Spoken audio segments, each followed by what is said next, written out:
গুরু ব্রহ্মা গুরু বিষ্ণু গুরুর্দেব মহেশ্বর গুরুরেব পরং ব্রহ্ম তস্मै শ্রী গুরুবে নমঃ। আজ গুরু পূর্ণিমা। গুরু পূর্ণিমার দিনে গুরুদেব এবং জগৎগুরু ঠাকুর মা স্বামীজির শ্রীচরণে আমার শতকোটি প্রণাম। আজ গুরু পূর্ণিমা। স্বামী সহজানন্দজি মহারাজ হলেন আমার গুরুদেব। আমার সাথে আমার স্ত্রীও ওনার কাছে দীক্ষিত। রামকৃষ্ণ মিশনের সাথে আমার সম্পর্ক নরেন্দ্রপুরে থাকাকালীন। ঠাকুর মা স্বামীজির জীবনী এবং কথামৃত পড়ার পর জীবন সম্পর্কে খানিক ধারণা জন্মায়, যা তীব্র কঠিন মুহূর্তে দগ্ধ হৃদয়ে এবং প্রাণ নিভে আসা প্রাণে এক শীতল বাতাস বইয়ে দিয়ে এগিয়ে চলার মন্ত্রে আবদ্ধ করে। এ শুধুই অনুভবে ব্যক্ত করা অসম্ভব। গু শব্দের অর্থ অন্ধকার আর রু শব্দের অর্থ হল নাশ। এই দুই অক্ষরের সমন্বয় গুরু শব্দের সৃষ্টি।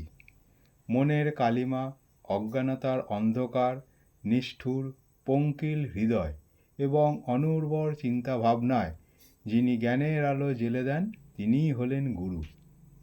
মা, বাবা, শিক্ষক, শুভাকাঙ্ক্ষী, পথপ্রদর্শক প্রভৃতি যারাই একজন মানুষের জীবনে সঠিক জ্ঞান প্রজ্বলিত করে, তাকে ঠিক পথের দিশায় নিয়ে যেতে সক্ষম হয়, সেই মানুষটি কাছে তিনি গুরুদেব হিসেবে বিবেচ্য হয়। এমন নয় যে সন্ন্যাসী বা যে কোনো আশ্রমে গুরুদেবই শুধুমাত্র গুরু হতে পারেন। মা, বাবা হলেন আমাদের সবার প্রথম গুরু, আর তারপর হলেন শিক্ষক, আমাদের জীবনের দ্বিতীয় গুরু।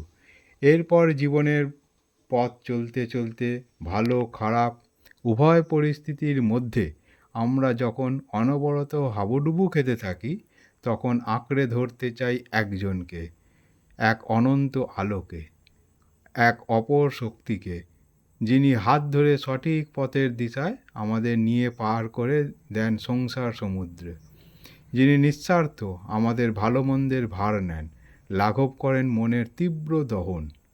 সহজানন্দজি মহারাজ আমার গুরুদেবের কথা এই বিশেষ দিনে একটু লিখি আজ।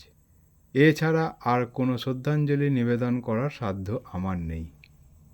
তিনি 1929 সালে তামিলনাড়ুর তাঞ্জাভুর জেলার আন্দামি গ্রামেতে জন্মগ্রহণ করেন। খুব কম বয়সে মাতৃহারা হন। নাসিক শহরে পড়াশোনা শেষ করে মুম্বাইয়ে চাকুরির উদ্দেশ্যে পাড়ি দেন, আর ওই সময় মুম্বাই রামকৃষ্ণ মিশনের সাথে নিয়মিত যাতায়াতের মাধ্যমে রামকৃষ্ণ বিবেকানন্দ ভাবধারার প্রতি আকৃষ্ট হয়ে পড়েন। তিনি নিজেকে প্রশ্ন করেন বারে বারে যে উনি কে? এই কারণে আমার পৃথিবীতে আসা, শুধু কি 10টা-5টা চাকরি করে খেয়ে ঘুমিয়ে ঘুরে কাটিয়ে দেবো, অতিবাহিত করে দেবো আমার এই জীবন? কেবলমাত্র এই জন্যই কি আমার জন্ম? শুধুই কি ভোগ? শুধুমাত্র নিজের জন্যই বাঁচা? মন নড়ে চড়ে ওঠে। এগিয়ে চলেন কোনো মানুষের জন্ম তার উত্তর খুঁজতে। যোগাযোগ করেন মুম্বাইয়ের রামকৃষ্ণ মিশন আশ্রমে। মাত্র 22 বছর বয়সে শঙ্করানন্দজি মহারাজের কাছে দীক্ষিত হন। এরপর আর পিছন ফিরে তিনি দেখেননি। রামকৃষ্ণদেবের মূল মন্ত্র তিনি নিজেকে সম্পূর্ণরূপে উৎসর্গ করে দেন। শিবজ্ঞানে জীব সেবা মন্ত্র নিজ জীবনে আত্মস্থ করে নেন তিনি। এটাই হয়ে ওঠে জীবনের মূল মন্ত্র আমৃত্যু পর্যন্ত।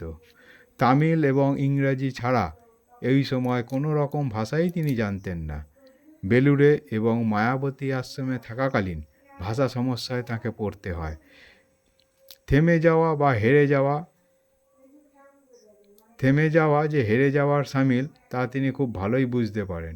তিনি খুব অল্প সময়ের মাধ্যমেই আয়ত্ত করে নেন সুস্পষ্ট উচ্চারণ সহ বাংলা ভাষা। পরবর্তী বক্তৃতা মিশনের কাজকর্ম সব বাংলা ভাষাতেই তিনি করে গেছেন। কতটা ডেডিকেশন থাকলে এটা সম্ভব তা বলার বাহুল্য রাখে না।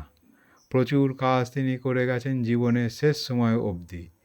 তার সম্পর্কে লিখতে গেলে বা বলতে গেলে একটি জীবন কম হয়ে পড়বে। কোনো সঠিক কাজই তাঁর কাছে ছোট ছিল না। একদিকে যেমন গুরুগম্ভীর ব্যক্তিত্ব, অপরদিকে তেমনি তাঁর শিশুসুলভ আচরণ কার্যবিশেষে লক্ষণীয়। ছোটোখাটো সব ব্যাপার তাঁর নজরে থাকত। তাঁর উদার মনোভাব সমভাবে বণ্টিত হতো। আবার রসবোধ, হাসি, মজা করেও তিনি খেলার ছলে সন্তানসম শিষ্য সন্ন্যাসীদের ভালো মন্দ দক্ষতার সহিত সামলেছেন। সব দিকে তাঁর কৃপাদৃষ্টি পরিলক্ষিত ছিল। বেলুড় মঠের ষোড়শ সংঘাধ্যক্ষ ছিলেন আমি এবং তিনি। আমার স্ত্রী তাঁর প্রেসিডেন্ট কাছে মহারাজের দীক্ষিত পদে হই। আসীন হয়েছিলেন কি আর বলি, 2017 সালে। 26শে মার্চ 2024 রাত 8:14 95 বছরের দোরগোড়ায় এসে তিনি যাত্রা করলেন রামকৃষ্ণ লোকে। স্তব্ধ হলো ঠাকুরের একটি অধ্যায়। ঠাকুরের সন্তানের কোলেই, ঠাকুরের বুকেই গেল হলো নিরঞ্জন। গুরুদেব শিখিয়েছেন, বৈরাগ্য মানে সন্ন্যাস নয়। সমাজে বসবাসকারী মানুষকে স্বার্থপরতা কমিয়ে ফেলতে হবে আর সৌভাগ্য ফিরিয়ে আনতে হবে, সেটাই হলো বৈরাগ্য। তিনি খুব সহজ ভাষায় বুঝিয়েছেন, ঈশ্বর মেঘের ওপারে বা আকাশের কোথাও বসে আছেন। তিনি রয়েছেন নিজ নিজ হৃদয়ে। সবার মধ্যে সর্বত্র নিজেকে জানতে পারলেই ঈশ্বরকে জানতে পারা যাবে, তথা সর্বশক্তিমানকে উপলব্ধি করা যাবে। স্মরণানন্দজি মহারাজের মুখনিসৃত একটি সুন্দর বাণী দিয়ে আমার বলা শেষ করি। কি হবে ক্ষণস্থায়ী ভোগের পিছনে দৌড়ে? অনন্তের অধিকারী হও। আর একটা কথা মনে রেখো, মনুষ্য জন্ম আবার হয়তো হবে, মুক্তির বাসনা পরজীবনে আবার হয়তো আসবে, কিন্তু এবারের মতো সাধুসঙ্গ বারবার পাবে না। সবসময় মহাপুরুষের সঙ্গভাগ্য জোটে না, এটা বড়ই দুর্লভ। জন্ম জন্মান্তরে অনেক স্বীকৃতি এবং তপস্যার ফলে এই সুযোগ হয়। ভাগ্যফলে যখন ঠাকুরের গণ্ডির ভিতর এসেই পড়েছ, তখন দেখো যেন জীবনটা গোলমালে কেটে না যায়। গুরুদেবের চরণে আমার শতকোটি প্রণাম।